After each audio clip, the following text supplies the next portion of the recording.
Welcome to my channel happy family சமையல்.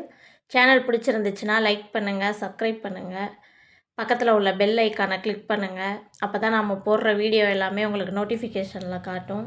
இன்றைக்கி நம்ம என்ன பார்க்க போகிறோன்னா, வீட்டிலையே ப்ரெட்டு எப்படி செய்யலான்னு பார்க்கலாம் வாங்க.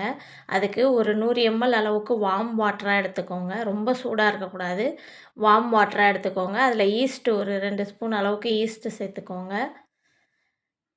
சேர்த்துட்டு நல்லா ஒரு மொத்தமான துணியை வச்சு ஒரு 10 நிமிஷம் ரெஸ்ட்டு கொடுங்க.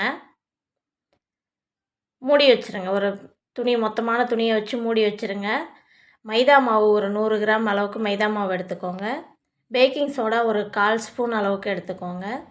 ஒரு ஜாரில் சர்க்கரை ஒரு 1/2 கப் அளவுக்கு சர்க்கரை எடுத்துக்கோங்க. 2 ஏலக்காய் சேர்த்துக்கோங்க. நல்லா ஃபைன் பவுடராக அரைச்சிக்கோங்க. நம்ம அரைச்ச சுகர் பவுடரை வந்து மைதாவோடு சேர்த்துக்கோங்க. சேர்த்துட்டு நல்லா கலந்து கொடுங்க. சர்க்கரை வந்து ஈவனாக எல்லா இடத்துலையும் ஸ்ப்ரெட் ஆகணும், அதனால் கலந்து கொடுங்க.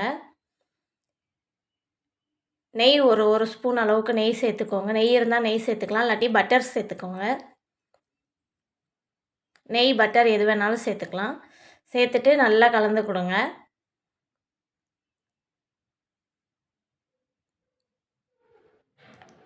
நம்ம 10 நிமிஷம் ஊற வச்ச ஈஸ்ட் இருக்கு இல்லையா, அந்த ஈஸ்ட்டை இந்த மைதா மாவோடு சேர்த்துக்கோங்க.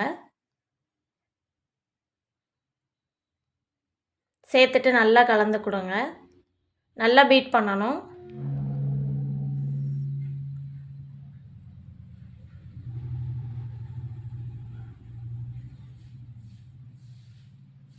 மாவை நல்லா கலந்து கொடுங்க.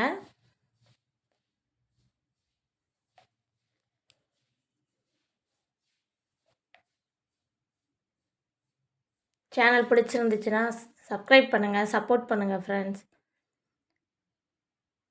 நல்லா கலந்து கொடுத்துருங்க. மாவு இந்த மாதிரி நல்லா சாஃப்டாக வரணும்.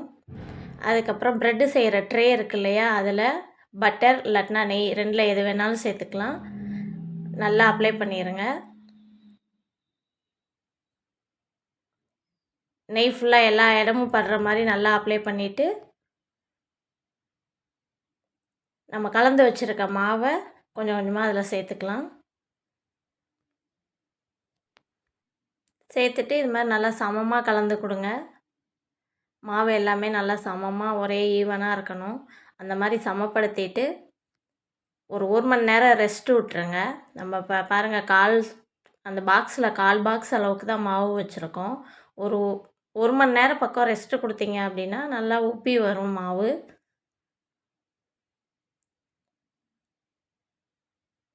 இந்த போல் உப்பி வரும். வந்தோடனே நம்ம ஓவனில் வந்து 180 டிகிரி செல்சியஸில் 35 மினிட்ஸ் வச்சு பேக் பண்ணிங்கன்னா நம்மளோட ப்ரெட்டு ரெடி. பாருங்கள் எவ்வளோ சூப்பராக ப்ரெட் வந்திருக்குன்னு. இதை அப்படியே நம்ம பீஸ் போட்டு சாப்பிட வேண்டியது தான். வீட்டில் செஞ்சு பாருங்கள். சாப்பிட்டு பார்த்துட்டு கமெண்டில் சொல்லுங்கள். தேங்க்ஸ் ஃபார் வாட்சிங்.